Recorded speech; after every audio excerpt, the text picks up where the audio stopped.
So Sandra and Christy, I'd like to explore very briefly about the 3-5 profile and some of the particular challenges that come up with that. So the line 3 experimentation, trial and error, the martyr, which I will leave the discussion of Ra's choice of words to describe some of the parts of the chart too. That'll be another panel interview. But the martyr or the experimenter, really, the trial and error versus, or not versus, but in conjunction with the line 5, right? With the projection field and the universalization and, basically the heretic.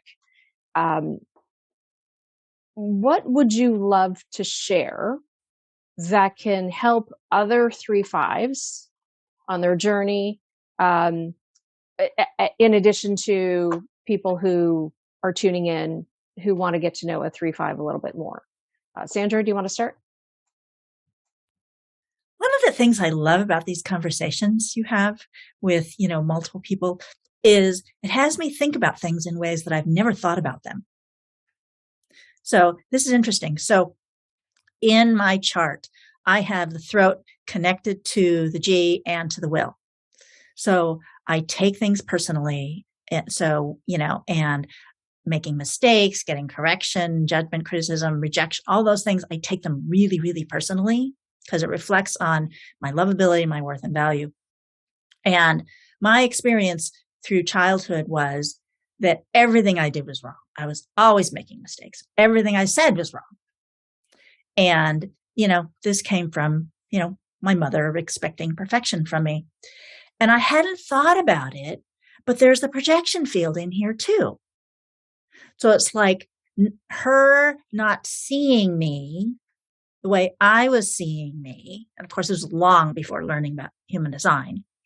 And me not seeing her, expectations not being matched, all sorts of line 5 mess coming into that. And so between the 3 experimenter, making mistakes and learning from mistakes, and then the line 5, like making things so unclear, it's like, oh, that makes sense of so much. And then having the undefined emotional solar plexus and feeling pressure to keep people happy. And it's like, so where is there room in here for me to become a healthy, well-adjusted person? I was a mess. Always feeling like I was making mistakes. Yeah. And as you were talking, it was really standing out. Like I find that, well, first of all, it's obviously an unrealistic expectation for anybody to be perfect, right? What is perfect? Even the definition of perfect is going to be different for each person. But also, it's just like, well, interesting. The 3-5 is probably, I wouldn't say the messiest, but but in a way, it's almost the messiest profile, or to be perfect, because 3 is a very messy line.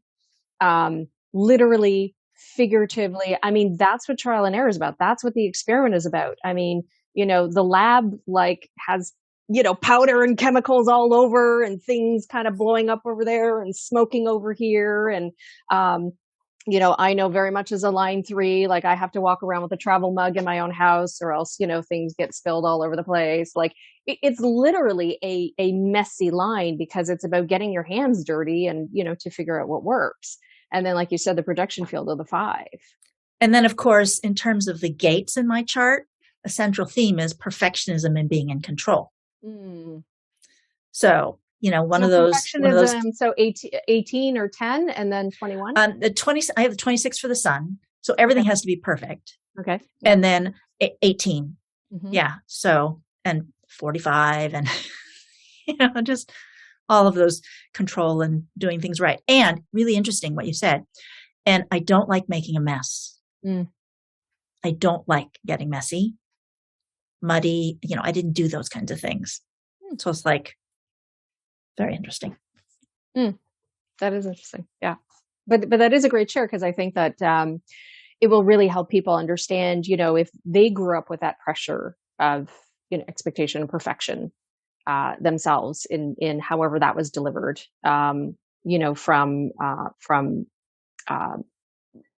parents or guardians or that kind of thing, is understanding. And certainly if they have a 5 in their profile, or even a 3 in their profile, or they're a 3-5 especially, but I mean any profile really can really let that go and know that that's, there is no such thing as perfection.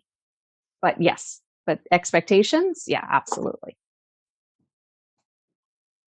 So thank you for sharing that, Sandra. I really love the stories and how you relate it back to growing up and your mom and all that, because I think that's a huge thing as well, right? Is understanding and resolving the fact that we are, in fact, I think one of the lessons of human design, we are born perfect for who we came here to be.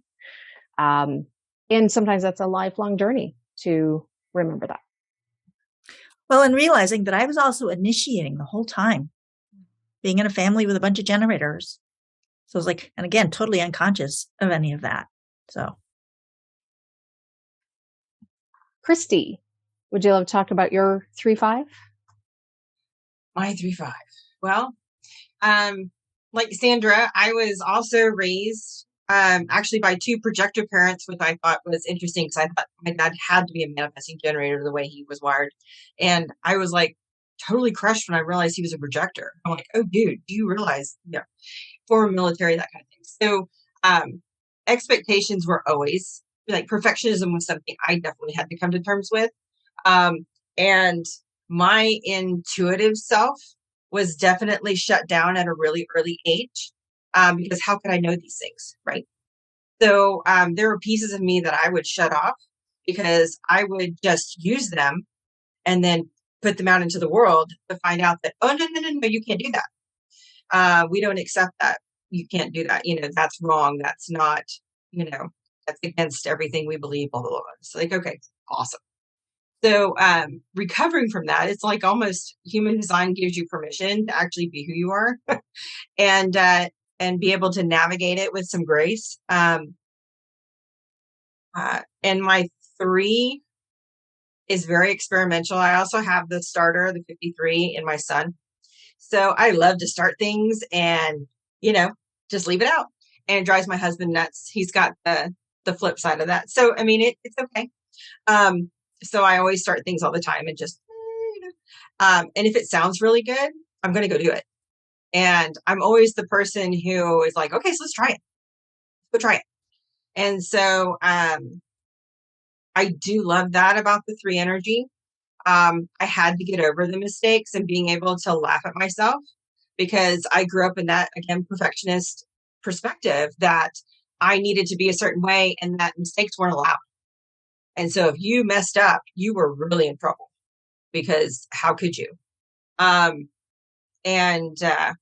Yeah, I mean, that 5 profile, learning how to go out into the world and be okay just doing it because that pull is so strong to just go out and be. So, yeah. And then that 5 coming back and saying, oh, you got to be true to yourself and communicate whatever it is you need to do in order to shift that. So, yeah. Yeah. And like I said, I mean, I can see, and it can be for any, I mean, no one is perfect, like I said, and, no profile is perfect and we shouldn't be, right? That's not life. But I just find the incredible pressure on a 3-5. When I say it's a messy profile, I say that with a lot of love because the 3, I love my 3 now and it's like fun. I get to play with it. Right. And, the experimentation, I say like, there's so much in this world we wouldn't have had if it wasn't for the happy accidents, right? And with the happy accidents come a bit of like messiness. Potato chips. Yeah, potato chips, happy accident, right? Right. It's like raising children really shifted that for me. Mm-hmm. It's like that's really what freed me to allow that 3 to come through because it's like that sounds good. Let's try it. Yeah. So kids definitely has allowed me to play a lot with things. Awesome. And we will definitely jump to that. Sammy, do you want to add something? Well, you guys have all talked about the idea of like the perfectionism and expectations. And so, yeah, I can sincerely add to that as from a young age of, and a little bit different of a way, because I feel like for you guys, it was like a figure that was, you know, like telling you that the mistakes were wrong. Where for me, I think people put so many expectations on me so young that like I had an eating disorder when I was 14. And when I learned human design, it filled a lot of those gaps of like why I got it. And I think I was just so tired of people telling me who I was and this expectation that I had to live up to. And I didn't realize how much I felt that so young, because you don't really, you're not understanding all of this, like that this is happening.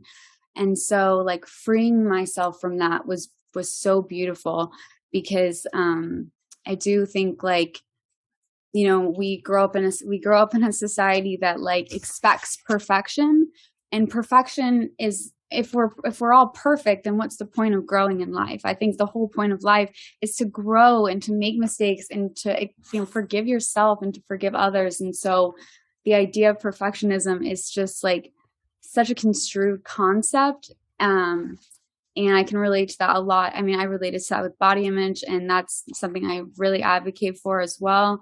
But I do think, yeah, maybe people, you know, people with 5 lines that are struggling to feel like seen, I think it does start really young. And I think that can lead to, you know, mental health stuff as well, or like feeling like, you know, just alone. And it just breaks my heart thinking about it. But at the same time, it's like nice that we're also here to teach those kind of things, or to be those people that can then, you know, allow what happened to us and to make the next generation better. And as far as expectations go, I've just completely adapted the idea of like going into anything without expectations of myself or another has led to so many better experiences, and so many like, you know, because you're just not disappointed in yourself or the other. And I think that the less expectations we put on ourselves, the better off we are as well. So that's just what I wanted to add to that. Yeah, I'm a huge advocate of letting go of expectations. And I mean, it isn't just a line 3 thing. Like you said, I think that that's really a lesson for everybody. I know for me, I really had to embrace the 3 side to kind of see that and say, well, what happens if I, you know, put it out there without any expectations, right? What happens when I push this button, right? Without kind of knowing, you know, what's on the other side. But that's true. I have a sign on my wall. Everything is an experiment. And that's just my easy reminder to be like, hey, you don't really have to have fear about doing this or doing that or worrying what people think. And people think what they want to think and can't really control that. Just worry about what I can control, which are, you know, my own actions, my own thoughts, and see what happens. And most of the time it's fine. Like I just, you know, realized there was a story that was made up there for no reason. But you know, definitely probably trying to keep me safe, but like to what end, right? There's no bear chasing me. There's no Tyrannosaurus Rex around the corner. So, you know, it's all good.